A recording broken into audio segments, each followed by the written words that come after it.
Drugs racket without police support पसरत आहे ह्याच्यावरती माझा विश्वास नाही.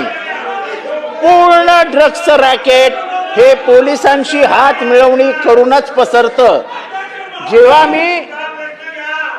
मी अमीन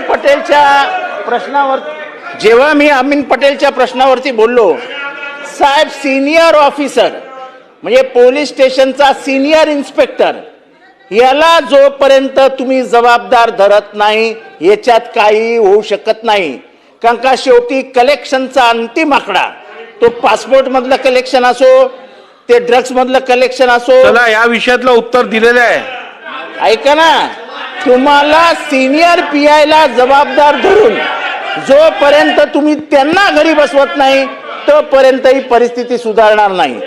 जर तुम्ही अँटी करप्शन सारखे वगैरे विंग्स तयार करणार असाल तर जरूर करा. कारण का ड्रग्स हा पैशाच्या स्तोत्राचा सर्वात मोठा मार्ग आहे. ज्यामुळे जिथे ड्रग्स जास्त आहे तिथे मला पोस्टिंग द्या, त्याचे पैसे मुंबईत फिरवले जातात, म्हणजे मुंबईत दिले जातात पोस्टिंगसाठी, असा माझा स्पष्ट आरोप आहे. साहेब, मी ज्या एरियामध्ये राहतो त्या एरियामध्ये सर्वात जास्त ड्रग्स प्रादुर्भाव आहे आणि ह्याच्यामध्ये पोलीस इन्व्हॉल्व नाहीत असं माझं मत नाही. ज्या मतदारसंघात काय कारवाई करणार आहोत ही स्पष्ट केली, बरोबर पोलीस कामाला लागतात.